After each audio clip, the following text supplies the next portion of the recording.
प्यारे साथियों नमस्कार। स्वागत है आपके अपने चैनल अभिमन्यु जीएस पे। प्यारे साथियों, आज कुल मिला के हम 50 ऑब्जेक्टिव क्वेश्चंस को करेंगे जो विभिन्न प्रकार की प्रतियोगिता परीक्षा में पूछे गए प्रश्न हैं। इसमें वे सभी प्रश्न को सम्मिलित किए हैं जो प्रश्न आगे भी किसी न किसी प्रतियोगिता परीक्षा में आने की उम्मीद है। और ये सब प्रश्न वैसे प्रश्न हैं जो कई बार किसी न किसी प्रतियोगिता परीक्षा में पूछे गए हैं।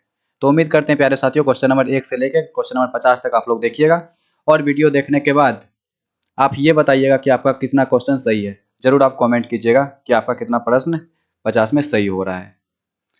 तो साथियों, पहला क्वेश्चन आपका है। पहला है प्यारे साथियों, भारत से संबंधित क्वेश्चन आपका। क्वेश्चन है आपका कि भारत का प्रथम नागरिक कौन होता है। प्यारे साथियों, भारत का जो प्रथम नागरिक होता है वो राष्ट्रपति होता है, अर्थात प्रेसिडेंट होता है। दूसरा क्वेश्चन है प्यारे साथियों आपके सामने, भारत में सूरज सबसे पहले किस राज्य में निकलता है। तो याद रखना है प्यारे साथियों, अरुणाचल प्रदेश। और विश्व में देश पूछे तो जापान। प्यारे साथियों, अगला क्वेश्चन, विश्व का सबसे बड़ा महासागर कौन सा है। याद रखना है प्यारे साथियों, विश्व का सबसे बड़ा महासागर प्रशांत महासागर है, जिसे पैसिफिक ओशियन भी कहते हैं। अगला प्यारे साथियों, विश्व का सबसे छोटा महाद्वीप कौन सा है। याद रखना है साथियों, ऑस्ट्रेलिया है।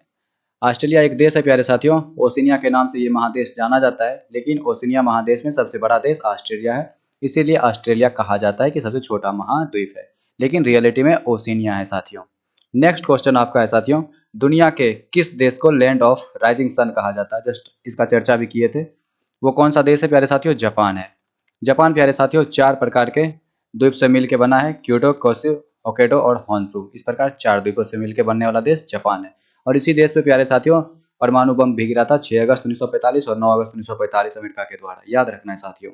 क्वेश्चन नंबर नेक्स्ट, भारत की राष्ट्रीय नदी कौन सी है। याद रखना है प्यारे साथियों, भारत की जो राष्ट्रीय नदी है वो गंगा है आपका। अगला साथियों, भारत का एकमात्र मरुस्थल कौन सा है। याद रखना है थार मरुस्थल, जो कि भारत का एकमात्र मरुस्थल है साथियों। अगला है आपका, विश्व में कुल कितने महाद्वीप हैं। तो विश्व में कुल मिला के 7 महाद्वीप है। यदि 7 महाद्वीप का नाम बोले प्यारे साथियों, सबसे पहले आपका एशिया हो जाएगा, फिर अफ्रीका हो जाएगा, फिर उत्तरी अमेरिका, फिर दक्षिणी अमेरिका, फिर अंटार्कटिका, फिर यूरोप और लास्ट में प्यारे साथियों आपका हो जाएगा ओशिनिया। इस प्रकार कुल मिला के 7 महादेश है। अगला साथियों आपका है, सबसे गहरा महासागर कौन सा है। याद रखना है प्यारे साथियों, प्रशांत महासागर है आपका। 11022 किलोमीटर इतना गहरा है साथियों आपका।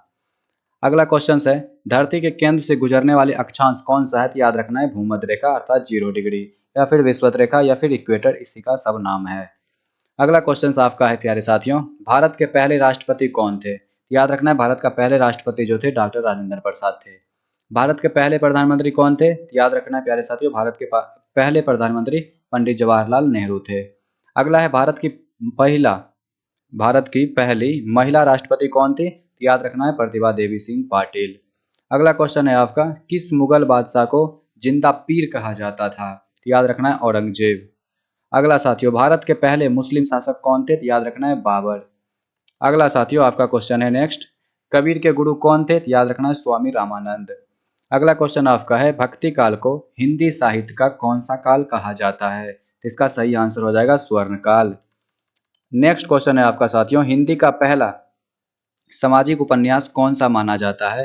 याद रखिएगा साथियों, उसका आंसर हो जाएगा भाग्यवती। अगला क्वेश्चन है साथियों आपका, ब्रज भाषा के सर्वोत्तम कवि कौन माने जाते हैं। याद रखना है सूरदास। अगला क्वेश्चन है साथियों आपका, प्रेमचंद्र का अधूरा उपन्यास कौन सा है। याद रखना है साथियों मंगलसूत्र। आगे साथियों, भारत के उत्तर में कौन सी पर्वत श्रृंखला है। याद रखिएगा हिमालय। नेक्स्ट क्वेश्चन है साथियों आपका, भारत के मध्य में या फिर मध्य से कौन सी रेखा गुजरती है। तो भारत के मध्य से प्यारे साथियों कर्क रेखा गुजरती है, जो भारत के 8 राज्यों से होकर गुजरती है साथियों। नेक्स्ट क्वेश्चन है आपका साथियों, कर्क रेखा भारत के कितने राज्यों से होकर गुजरती है। जस्ट अभी इसकी चर्चा किए थे, कुल मिला के 8 राज्यों से कर्क रेखा भारत में गुजरती है।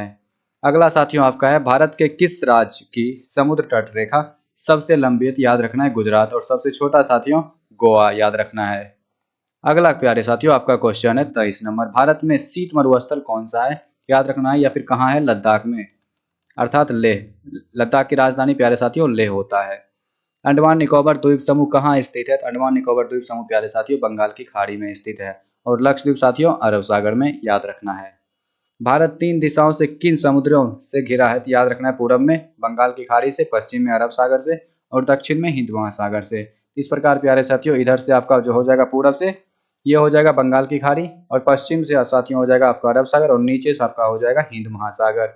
और हिंद महासागर ही एक ऐसा महासागर है जो भारत देश अर्थात हिंदुस्तान के नाम पे रखा गया महासागर का नाम है हिंद महासागर।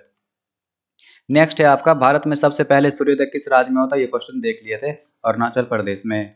भारत का सबसे बड़ा राज्य क्षेत्रफल की दृष्टि से कौन सा? याद रखना है प्यारे साथियों, वो राज्य है आपका राजस्थान, जिसकी राजधानी जयपुर। भारत का सबसे छोटा राज्य क्षेत्रफल की दृष्टि से कौन सा है? प्यारे साथियों याद रखना है गोवा। अगला क्वेश्चन है, सबसे कठोर तत्व अर्थात एलिमेंट कौन सा होता है? तो याद रखना है हीरा, जिसका अपवर्तनांक होता है 4.24। आगे साथियों, पीतल किसका मिश्रण है? तो याद रखना है तांबा और जस्ता का। मानव शरीर में सबसे छोटी हड्डी कौन सी होती है? तो याद रखिएगा साथियों स्टेपिज, जो होती है मानव शरीर की सबसे छोटी हड्डी होती है। आंख का कौन सा भाग आंख के नीले रंग का निर्धारण करती है या फिर करता है? याद रखिएगा परितारा, परितारिका, जिसको इंग्लिश में कहते हैं आइरिस साथियों। अगला है आपका, भोजन में उपस्थित ऊर्जा को किसमें मापा जाता है? तो याद रखिएगा प्यारे साथियों कैलोरी में। नेक्स्ट क्वेश्चन साथियों आपका है, मानव ने आग का प्रयोग किस काल में प्रारंभ किया था? याद रखिएगा पूरा पाषाण काल में साथियों। नेक्स्ट क्वेश्चन है आपका, मानव ने सबसे पहले किस धातु का इस्तेमाल किया था? याद रखिएगा साथियों वो धातु था आपका तांबा। मानव द्वारा उपयोग में ली गई पहली फसल कौन सी थी?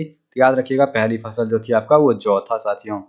नेक्स्ट क्वेश्चन आपका है, आदि मानव ने सबसे पहले किस जानवर को पालतू बनाया था? याद रखिएगा साथियों कुत्ता, डॉग को। पानी का ठोस रूप क्या कहलाता है? बर्फ, जिसे इंग्लिश में कहते हैं साथियों आइस।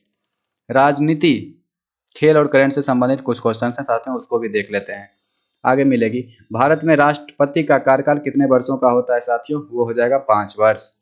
भारत में उपराष्ट्रपति का निर्वाचन किसके द्वारा होता है साथियों? तो याद रखना है संसद के द्वारा। भारतीय संविधान का निर्माता किसे माना जाता है? तो भारतीय संविधान का निर्माता प्यारे साथियों डॉक्टर भीमराव अंबेडकर को माना जाता है। संविधान सभा की पहली बैठक कब हुई थी? संविधान सभा की पहली बैठक प्यारे साथियों 9 दिसंबर 1946 को हुई थी। भारतीय जनता पार्टी की स्थापना कब हुई थी? 6 अप्रैल 1980 ईस्वी को भारतीय जनता पार्टी अर्थात बीजेपी की स्थापना हुई थी। आम आदमी पार्टी की स्थापना कब हुई थी? 2 अक्टूबर 2012 को महात्मा गांधी जी के जयंती पे। भारत में राष्ट्रीय खेल दिवस कब मनाया जाता है? 29 अगस्त को साथियों। नेक्स्ट क्वेश्चन है साथियों आपका, कबड्डी किस देश का राष्ट्रीय खेल है? बांग्लादेश प्यारे साथियों। क्रिकेट की शुरुआत कहाँ से हुई थी? याद रखिएगा साथियों इंग्लैंड से क्रिकेट की शुरुआत हुई थी। टेबल टेनिस किस देश का राष्ट्रीय खेल है? याद रखिएगा साथी चीन की जो राष्ट्रीय खेल है प्यारे साथियों वो टेबल टेनिस है। तो उम्मीद करते हैं प्यारे साथियों क्वेश्चन नंबर 1 से लेकर क्वेश्चन नंबर 50 तक को आप रिवीजन कर लीजिएगा। और एक बार मैं आपको फिर से बता दूं, क्वेश्चन नंबर 50 तक बनाने के बाद जितना क्वेश्चन आपको पहले से आ रहा होगा जरूर आप कमेंट में मेंशन कीजिएगा कि आपका कितना सही है, 30, 40, 45 कितना आपका सही हो रहा है साथियों। आने वाली नेक्स्ट वीडियो में प्यारे साथियों और कुछ अच्छे अच्छे सुंदर सुंदर क्वेश्चंस को लेके आएंगे जो किसी ना किसी प्रतियोगिता परीक्षा में पूछे गए हैं साथियों। उम्मीद करते हैं साथियों ये वीडियो आपको अच्छा लगा होगा। इस वीडियो में यहीं तक, तब तक के लिए धन्यवाद।